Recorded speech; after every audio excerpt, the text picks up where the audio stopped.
राजा को अगर राज्य करना है तो मनुस्मृति के अनुसार उसको अष्टप्रधान मंडल नियुक्त करना होगा।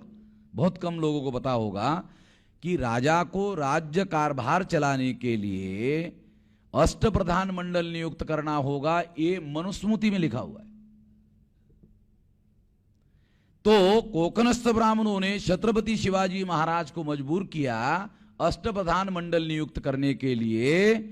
समझौते के अंतर्गत शिवाजी महाराज ने ऐसा किया और उस अष्टप्रधान मंडल का प्रधानमंत्री अर्थात पेशवा कोकणस्थ ब्राह्मण को बनाया गया। नाना साहब पेशवा उसमें एक कोकणस्थ ब्राह्मण पेशवा थे।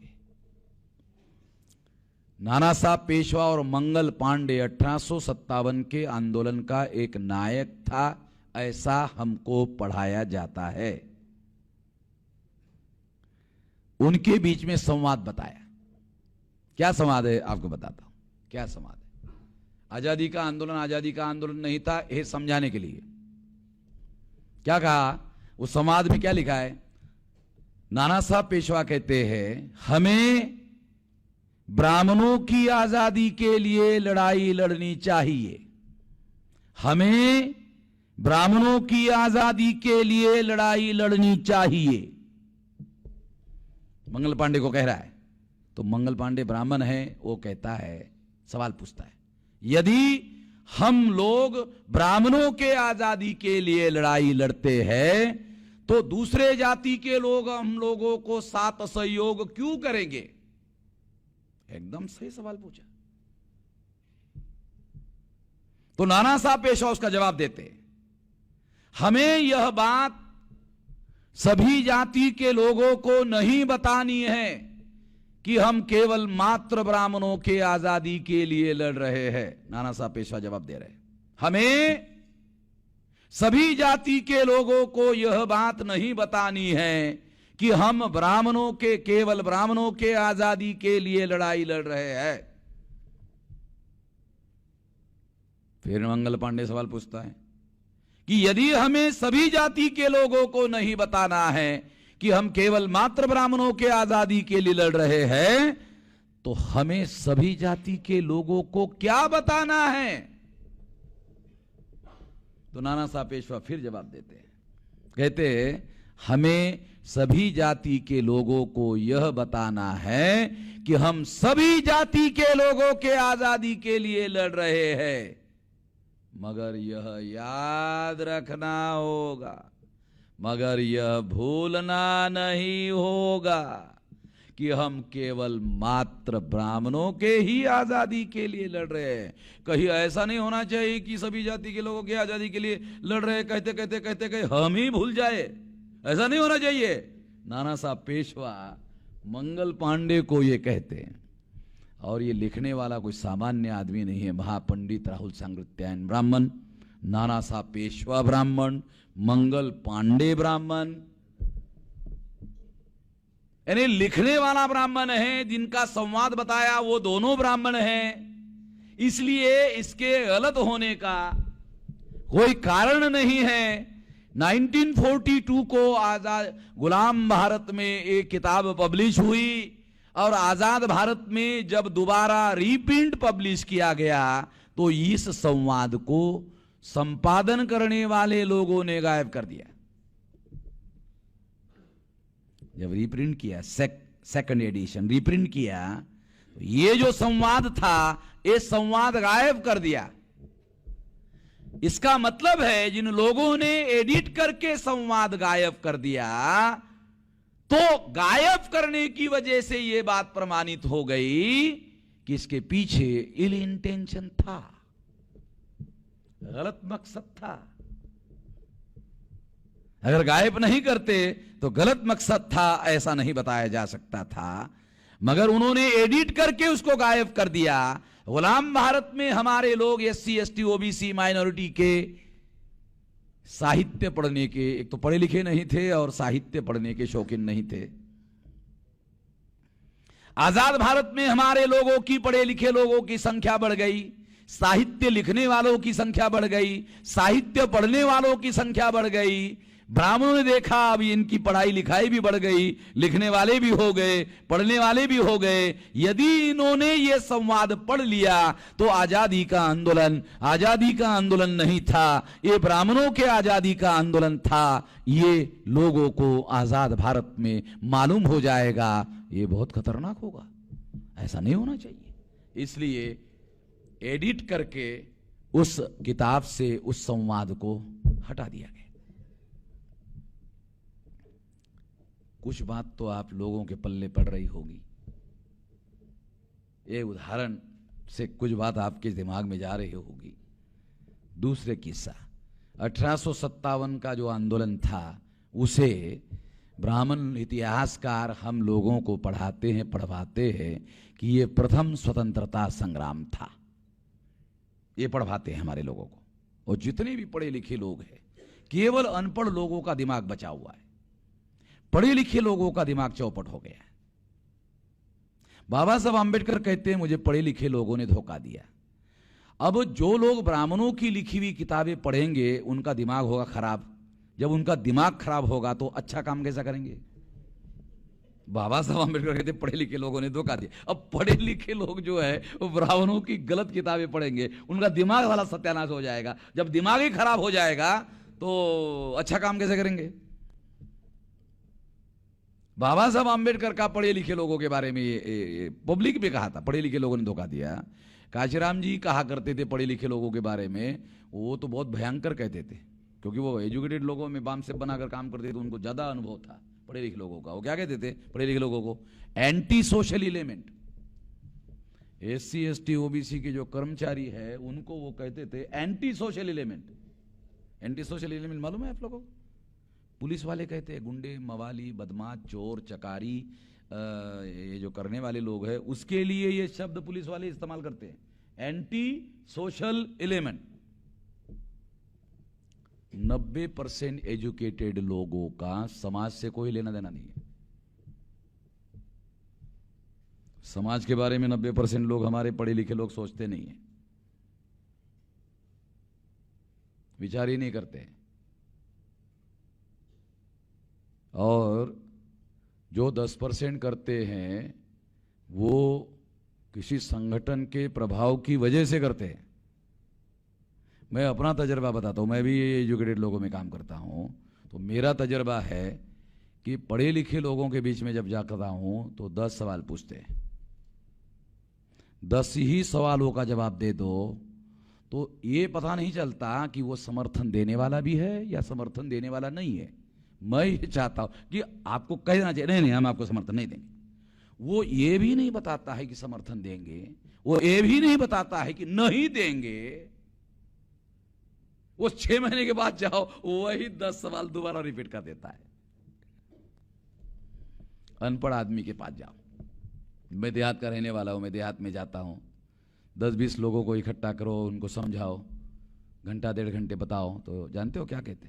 हाँ ठीक है, बराबर है, समझ में आ गए, अब बताओ करना क्या है। तुरंत घंटा 1.5 घंटे में अनुभव की बात बता रहा हूं, आप लोगों को भी अनुभव आएगा। आप जाओ, वो क्या कहते? ठीक है बराबर है, किताबें नहीं पढ़ी, अनपढ़ है, मगर डेली धक्के खाते साले, उनको ज्यादा समझाने की जरूरत ही नहीं है, उनको मालूम है। धक्का खाने से उनको मालूम ही है, समझ में आता है उनको, तो बोलता हाँ बराबर है। अब ये बोलो करना क्या है? तो पढ़े लिखे लोगों के बीच में अनपढ़ लोगों के बीच में जो अंतर है वो मैं अपने तजर्बे की बात आप लोगों को बता रहा। तो काशीराम जी कहते थे पढ़े लिखे लोगों को एंटी सोशल एलिमेंट। बाबा साहब आंबेडकर कहा करते थे मुझे पढ़े लिखे लोगों ने धोखा दिया। मेरा तजर्बा इस तरह से कंपैरेटिवली मैंने आप लोगों को बताया। तो साथियों, मैं ये बात इसलिए आप लोगों को बता रहा हूं कि हमारे जो पढ़े लिखे लोग हैं वो किताबें पढ़े हैं जो अभ्यासक्रम की किताबें ब्राह्मणों के द्वारा लिखी गई है। देखो, अभ्यासक्रम की किताबें लिखकर पढ़वाई गई जो बातें हैं वो क्या क्या है, कैसे, एक उदाहरण देता हूं। छत्रपति शिवाजी महाराज को रामदास स्वामी ने लेटर लिखा, वो लेटर अवेलेबल है। लेटर में क्या कहते हैं? महाराज, आम्ही तुमच्या शिवारामध्ये येऊन बरेच दिवस झाले, पण आपण साधी आमची विचारपूस सुद्धा केली नाही. यानी हिंदी में अगर कहा जाए, पूछा ही नहीं आपने महाराज, हमको पूछा ही नहीं. और ब्राह्मणों ने इतिहास लिखा और इतिहास में लिखा, रामदास स्वामी शिवाजी महाराज के गुरु थे, रामदास कह रहा है पूछा ही नहीं, और ब्राह्मण इतिहास में लिख रहा गुरु थे. रामदास खुद कह रहा है पूछा ही नहीं. अगर गुरु होते तर आपली महाराष्ट्राची परंपरा तर पालखी पाठवून सत्कार करण्याची आहे. आहे की नाही? आपण गुरूंना पालखी पाठवून सत्कार करतो. गुरूंच्या बद्दल आपल्या महाराष्ट्राची परंपरा आहे, पालखी पाठवतो आणि त्यांचा सत्कार करतो. परंतु हे जे शिकलेले लोक आहेत, या शिकलेल्या लोकांनी ब्राह्मणांचा जो सिलेबस आहे, सिलेबसचा कायदा जवाहरलाल नेहरूंनी केलेला आहे. हा जो सिलेबसचा कायदा आहे, तो कायदा त्यांनी या देशामध्ये कशा पद्धतीने किस तरह से लागू किया, तो आपको पढ़ने का अधिकार है. कौन सी किताबें पढ़ोगे ये निर्धारित करने का अधिकार अभ्यासक्रम नियंत्रण मंडल को है. अभ्यासक्रम नियंत्रण मंडल में 99.99 किताबें ब्राह्मणों के द्वारा लिखी गई है और उसमें 99.99 गलत बातें हैं. उसको पढ़कर हमने डिग्री ली तो दिमाग तो खराब हो गई ना. और फिर उसको बेसिक नॉलेज मानकर हम सोचते हैं, विचार करते हैं. जब हमारा बेसिक इंफॉर्मेशन ही गलत है तो उसके आधार पर जो चिंतन हम करते हैं वो गलत हो जाएगा, तो स्वाभाविक है. तो ये जो बात मैं आप लोगों को बता रहा हूं, इसलिए ये उदाहरण हमको पढ़ाया जाता है कि 1857 का आंदोलन प्रथम स्वतंत्रता संग्राम था. 1857 में ज्योतिराव फुले जीवित थे. कितनी उम्र थी 1857 में ज्योतिराव फुले की? 1827 को ज्योतिराव फुले का जन्म हुआ. 1857 में ज्योतिराव फुले 30 साल की उम्र के थे. इसका मतलब परिपक्व विचार के व्यक्ति थे. तो 1857 का जो विद्रोह था उसके बारे में ज्योतिराव फुले क्या कहते हैं? ज्योतिराव फुले कहते हैं भट पांड्याचे बंड. मंगल पांडे, पांडे नाम का ब्राह्मण. चूंकि पांडे और ब्राह्मण को महाराष्ट्र में देसी भाषा में भट कहने का रिवाज है, इसलिए ज्योतिराव फुले ने अपनी भाषा में लिखा भट पांड्याचे बंड.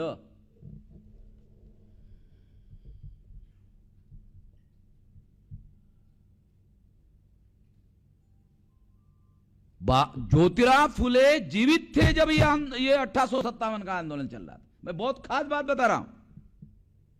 और उनके सामने ये आंदोलन हुआ. उन्होंने कहा ये भट्ट पांडे, ज्योतिराव फुले उस आंदोलन में शामिल नहीं हुए. उन्होंने कहा ये भट्ट पांड्यांचे बंड होते. मैं अपनी बात आपको बताता हूं. ये प्रथम स्वतंत्रता संग्राम था या नहीं था, इसके लिए कुछ मौलिक जानकारी मैं आपको देना चाहता हूं. इस आंदोलन का नेतृत्व करने वाले लोग कौन थे? पहली बात, तात्यासाहेब टोपे, कोकणस्थ ब्राह्मण. दूसरा नेतृत्वकर्ता व्यक्ति था बहादुर शाह जफर. तात्यासाहेब टोपे अगर कोकणस्थ ब्राह्मण था तो डीएनए के अनुसार प्रमाणित हो गया विदेशी था. बहादुर शाह जफर कौन था? तो मुगल खानदान का आखिरी आदमी था. हुमायूं, बाबर, अकबर, जहांगीर, शाहजहां, औरंगजेब, बहादुर शाह जफर. तो वो मुगल खानदान का आदमी था बहादुर शाह जफर. मुगल कौन थे? मुगल आक्रमणकारी थे और भारत के लोगों को गुलाम बनाने वाले लोग थे. मुगलों के बारे में मिसकंसेप्शन थोड़ा दूर कर देता हूं. मुगल और मुसलमान में एक मौलिक अंतर है. मुगल रेस है, मुसलमान जो कुरान पर यकीन करता है. मुसल्लल का मतलब है ठोस विश्वास. जिसका ठोस विश्वास कुरान पर है उसको मुसलमान कहा जाता है. मुसल्लल जिसका ईमान है, ठोस ईमान है, उसको मुसलमान कहा जाता है. क्या अकबर का ईमान कुरान पर ठोस था? तो फैक्ट यह कहता है कि अकबर ने दीने इलाही नाम का अपना एक धर्म चलाया था। तो इसका मतलब इस्लाम पर उसका ठोस यकीन नहीं था। अगर होता तो उसको दीने इलाही नया धर्म चलाने की जरूरत नहीं थी। उसने एक किताब लिखा था, उसका नाम था अल्लोपनिषद। इसका मतलब कुरान पर भी उसका विश्वास नहीं था। अगर उसको कुरान पर विश्वास नहीं था तो वो मुसल्सल ईमान रखने वाला आदमी नहीं था। जब वो मुसल्सल ईमान रखने वाला आदमी नहीं था, इसका मतलब मुसलमान नहीं था। फैक्ट के आधार पर बता रहा हूं, जजमेंट आप लोगों को बनाना है। मुगलों का मौलिक मकसद राजनीति था, धर्म प्रचार नहीं था। बाबर ने वसीयत लिखी, वसीयत में नसीहत लिखी और लिखा है, मेरे संतानों, भारत पर दीर्घकाल राज करना है तो ब्राह्मणों के साथ मिल बांट कर राज करो।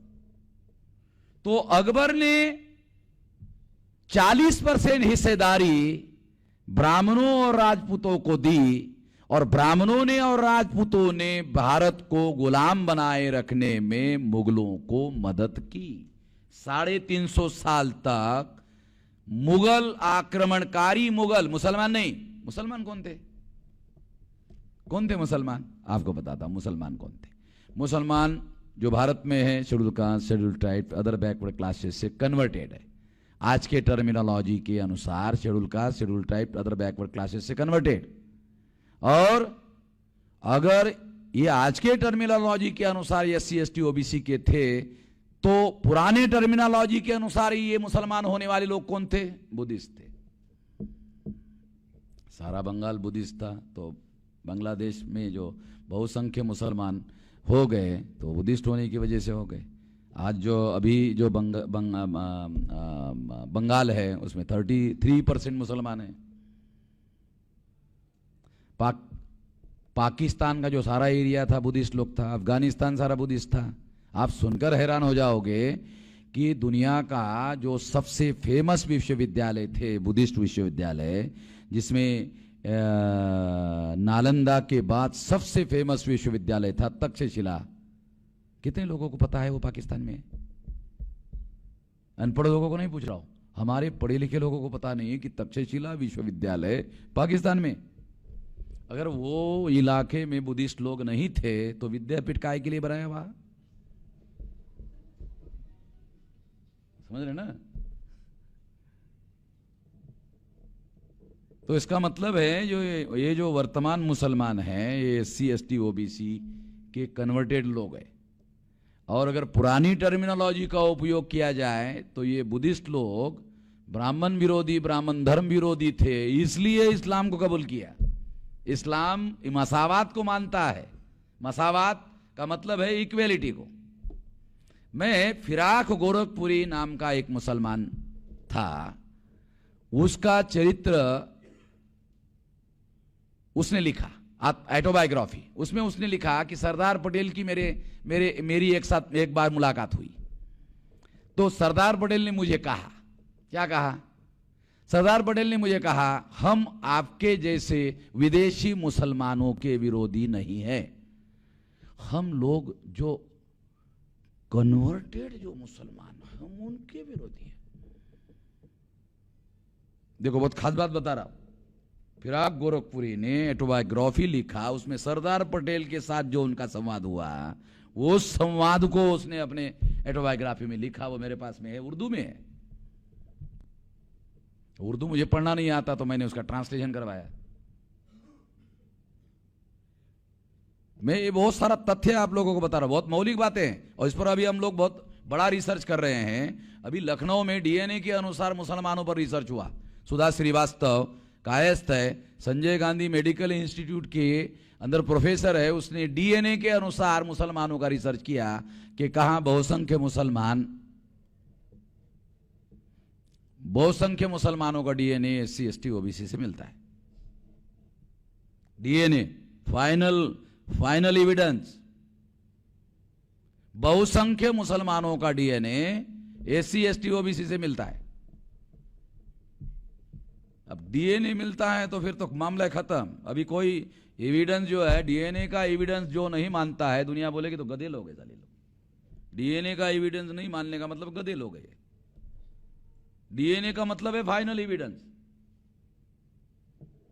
आजकल जो नया मेडिकल साइंस में, बायोटेक्नोलॉजी में, ये आदमी के शरीर में आनुवंशिक बातों को सिद्ध करने वाला डीएनए, तो ये इंफॉर्मेशन मैंने इसलिए आपको दिया ताकि आपको पता चले कि ये भारत में जो आज के तारीख में आप मुसलमान देख रहे हो, ये मुसलमान मुगलों की प्रजा थे। मुगल कौन थे और मुसलमान कौन थे, ये बात आपको समझ में आए इसलिए बता रहा हूं, क्योंकि बहुत सारे लोगों को बहुत सारा कंफ्यूजन ब्राह्मणों के द्वारा योजना बनाकर फैलाया गया है। मुसलमान और मुगलों में मौलिक अंतर है। मुगल रेस है, मुसलमान जो कुरान को, जिस पर उसका यकीन है, विश्वास है, मानता है, उसको मुसलमान कहा जाता है। इस हिसाब से मुगल मुसलमान नहीं थे, राजनीति उनका मौलिक मकसद था। साथियों, बहादुर शाह जफर उसका आखिरी खानदान का आदमी था, दिल्ली का बादशाह था। तो तात्या साहब टोपे सारे देश भर में घूम घूम कर श्रेष्ठ ब्राह्मणों की सहमति ली और सहमति लेकर वो बहादुर शाह जफर के पास गया। क्या कहा तात्या साहब टोपे ने बहादुर शाह जफर को?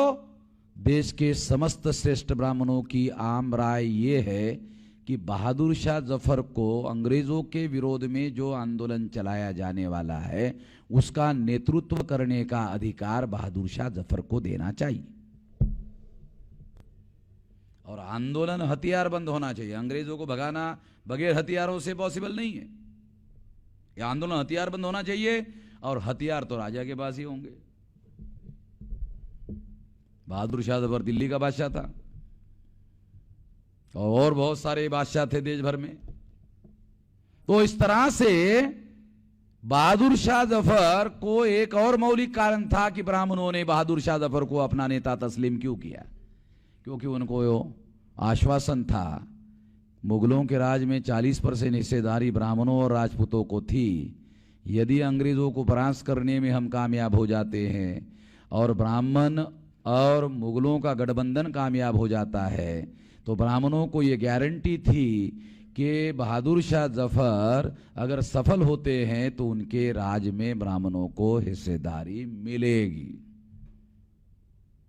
पहले मिली थी, आगे भी मिलेगी। इस वजह से देश के ब्राह्मणों ने बहादुर शाह जफर को आंदोलन का नेतृत्व करने की जिम्मेदारी सौंपी थी।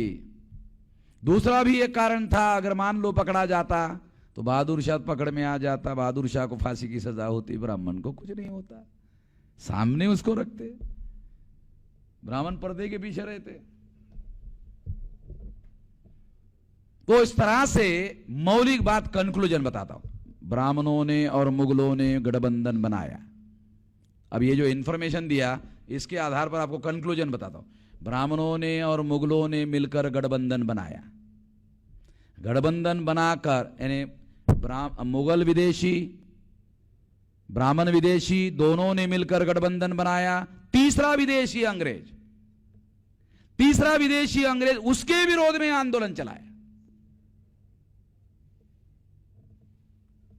बहुत मौलिक बात, इसके पहले किसी रिकॉर्ड में अवेलेबल नहीं है। ये जो कंक्लूजन मैं बता रहा हूं ये किसी किताब में अवेलेबल नहीं है। क्यों? क्योंकि मैंने अभी किताब लिखा नहीं है, मेरा ही कंक्लूजन है। ब्राह्मणों ने और मुगलों ने गठबंधन बनाया, दोनों विदेशी। तीसरा विदेशी अंग्रेज के विरोध में एक गठबंधन बनाया और हथियारबंद आंदोलन चलाया। अंग्रेजों ने अभ्यास किया, अध्ययन किया, तो अध्ययन में उनको पता चला भारतीय प्रजा इस आंदोलन में शामिल नहीं है। इसलिए अंग्रेजों ने हथियारबंद आंदोलन को हथियारों के द्वारा कुचलने का निर्णय किया और अंग्रेज इनके आंदोलन को कुचलने में कामयाब हुए। तो उसका मौलिक कारण था भारतीय प्रजा इसमें शामिल नहीं थी, इसलिए अंग्रेज कुचलने में कामयाब हुए। भारतीय प्रजा शामिल क्यों नहीं थी, यह भी थोड़ा आप लोगों को बताना चाहता हूं। वो क्यों शामिल नहीं थी? क्योंकि ब्राह्मणों ने और मुगलों ने जो गठबंधन बनाया था, उन्होंने भारतीय प्रजा को कोई आश्वासन नहीं दिया था। जैसा गांधी ने दिया था वैसा कोई आश्वासन, गांधी का आश्वासन पालन करने के लिए दिया हुआ आश्वासन नहीं था, सपोर्ट हासिल करने के लिए, इस्तेमाल करने के लिए था।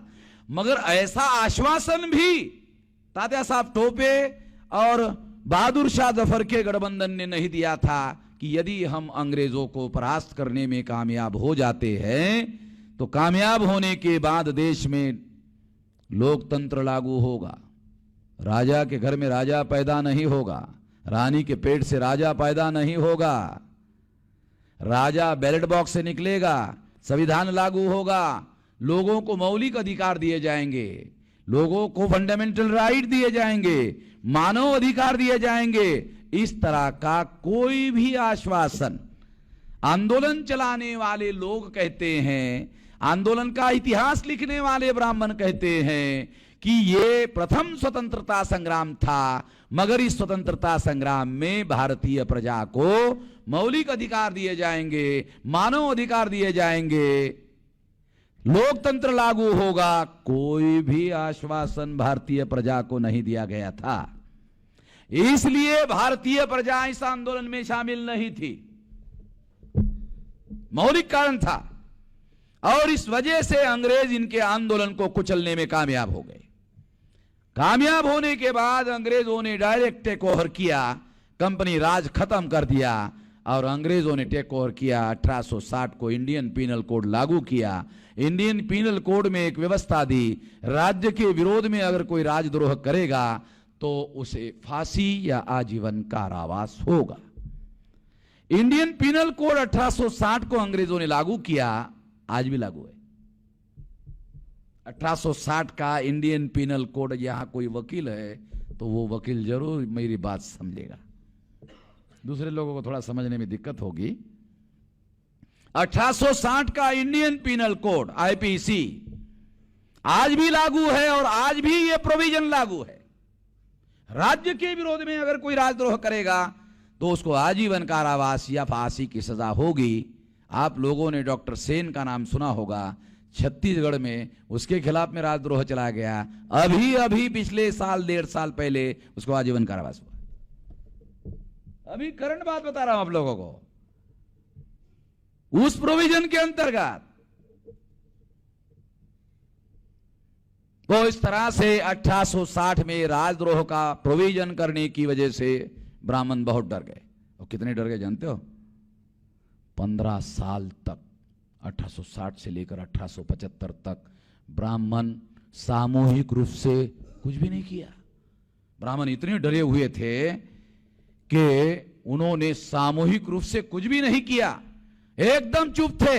और कितने चुप थे? चिड़ी चुप थे, कुछ बोलते नहीं थे। उनको एकदम साला पता नहीं अंग्रेजों का राज है, पकड़ लेंगे, जज भी उनका, वकील भी उनका, पुलिस भी उनका, डायरेक्ट फांसी। ब्राह्मण इतने डरे हुए थे कि उन्होंने सामूहिक रूप से 15 साल तक कुछ भी नहीं किया। 15 साल के बाद 1875 को बॉम्बे में दयानंद सरस्वती, राजकोट, गुजरात के राजकोट डिस्ट्रिक्ट के टंकारा गांव का रहने वाला एक ब्राह्मण दयानंद सरस्वती बॉम्बे आया और उसने आर्य समाज नाम का संगठन बनाया, धार्मिक संगठन बनाया। आर्य समाज, हिंदू समाज नहीं बनाया। ध्यान रखो, बहुत बहुत मौलिक बात बता रहा हूं। हिंदू समाज नहीं बनाया, आर्य समाज बनाया। और दयानंद सरस्वती हिंदू को उस समय भी नहीं मानते थे, आर्य समाज के लोग आज भी नहीं मानते। वो कहते थे हिंदू मुगलों की दी हुई गाली है और ये हमें बर्दाश्त